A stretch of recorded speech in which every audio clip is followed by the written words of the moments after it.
the rise of a divine mystery. Long before the birth of our modern era, in the shadows of ancient Judaism, a new religious imagination was stirring. A theology steeped in revelation, visions, and cosmic secrets, apocalyptic Judaism birthed an obsession with heavenly beings. These were not the tender angels of Renaissance art, but beings of impossible power and terror. Wheels covered in eyes, living flames with wings, messengers from the edge of divine reality. Among them, one name stood apart, not for what was known, but for what remained hidden: Metatron. Feared, venerated, and barely understood, Metatron was not merely an angel. He was called the Lesser Yahweh, a title that suggested more than servitude. It hinted at divinity itself. The Transformation of Enoch. The Third Book of Enoch, a work shrouded in mysticism, reveals the true origin of Metatron. Once he was Enoch, the antediluvian sage, taken by God before the Great Flood. But unlike other patriarchs, Enoch did not die. He ascended. And in the heights beyond mortal comprehension, he was remade. His flesh ignited into flame. His bones turned to burning coals. His eyes became torches. Every part of his mortal being was consumed, transfigured into celestial fire. Enoch was not merely glorified, he was unmade and reborn, forged into an angelic superbeing who would serve as the very scribe of heaven. But the transformation came at a cost. With such power came peril.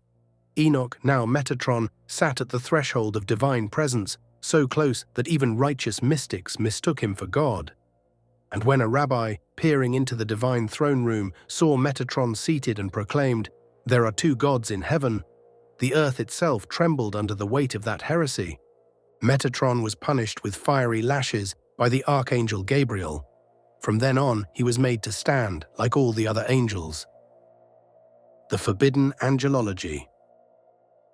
Within the Book of Palaces lies more than the story of one angel. It contains a dizzying cosmology of heaven's inner workings. Layer upon layer, palace after palace, an entire hierarchy of angelic beings stretches upward into the infinite. Each palace has its own guardians, its own rules, its own dangers. Metatron leads Rabbi Ishmael, a mystic traveler, through the seven heavens. Together, they pass rivers of fire, storerooms of cosmic opposites, ice and flame, darkness and light, and even the prison where angels are tormented for failing their divine songs. At the center of this celestial empire lies the divine curtain, the Par-God, which separates all of creation from the face of God. Embroidered upon it is the history of the world, from the first breath of Adam to the final trumpet of the Messiah.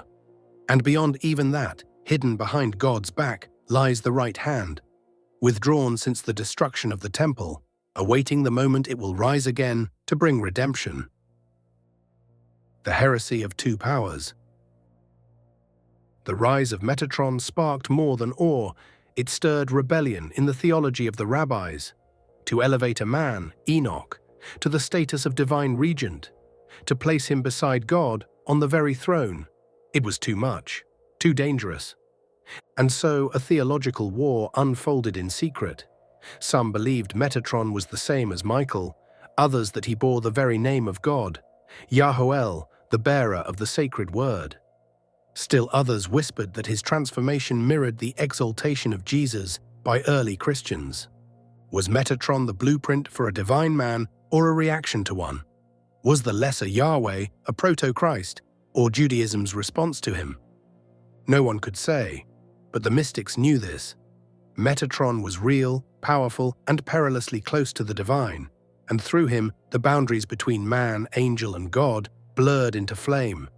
In the end, Metatron remains a mystery, unraveled only by the brave, the bold, or the mad. A being once human, now celestial. A being once condemned, now exalted. And perhaps in the silence of the seventh heaven, still waiting.